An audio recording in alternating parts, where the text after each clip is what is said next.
teach the acting courses at UTD, and I direct one show, sometimes 2 shows a year. You're going to UTD to study acting? Yeah, well, let me put it this way. A good actor is smart. In fact, if you read one of my syllabi, the first thing I tell you is a good actor is smart. And most of my students are not theater majors. Most of them have majors, everything from cognitive science to computer science to engineering. A small portion are theater majors. Well, A&H, arts and performance majors.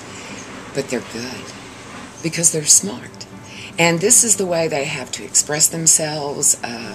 In my improv classes, for instance, this year I will have 2 sections.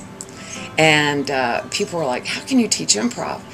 These kids come in and they learn how to stand up, they learn how to speak, they learn how to think on their feet.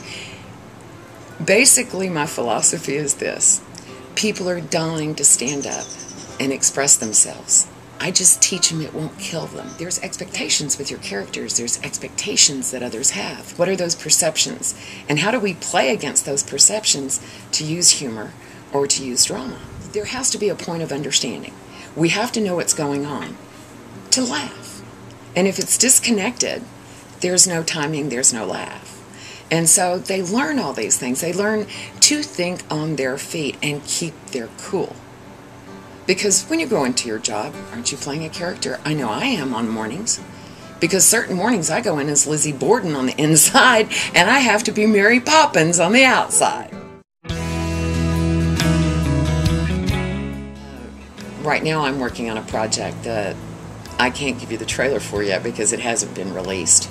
And it is a joint venture with Baylor Medical School, UTD, and it's a gaming thing where they're doing these films. And I don't really know how much I can legally talk about it right now. I've been waiting for it to be released. But yeah, I play an old woman. I didn't go to sleep for 24 hours, did not moisturize the skin, used just a little shadowing underneath the eyes, let the hair go stringy. I was having dental surgery at the time, so we just let it go. We went with it, and I look lovely. I haven't been on stage until last year, since I want to say 94, 96, because I'll be honest, I would much rather see my students on stage. There was an actress that dropped out, and I was asked if I would take the role. And your agent negotiated a fine rate for you, I'm sure. Let's just put it this way. It's called free. No, I got it. Turn rain into sunshine. You've been in North Texas for, what'd you say, 30 years?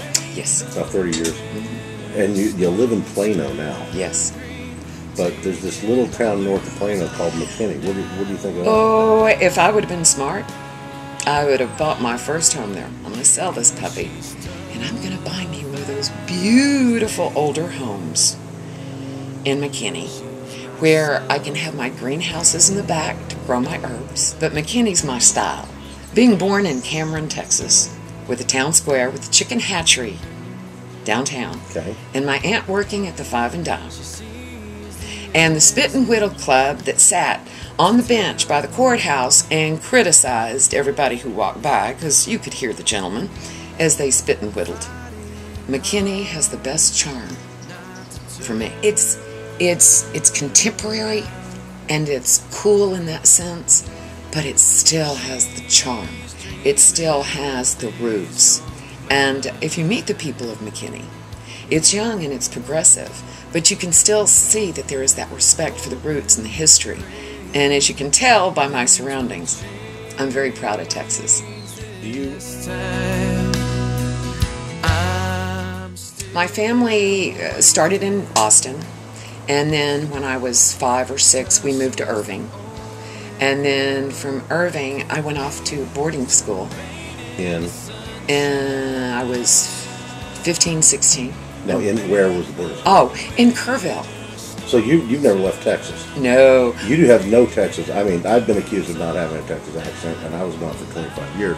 You have no Texas accent at all. You have no idea what it took to get that out of me. First time I played Lady Macbeth, Ford Ainsworth made me take voice and diction lessons.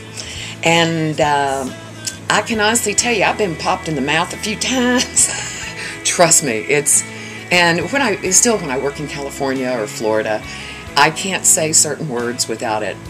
You know, if I'm not thinking, especially if I get tired, they'll find it. They'll find out. If you think you have a story to tell, send me an email. But I have to tell you up front, it better be good.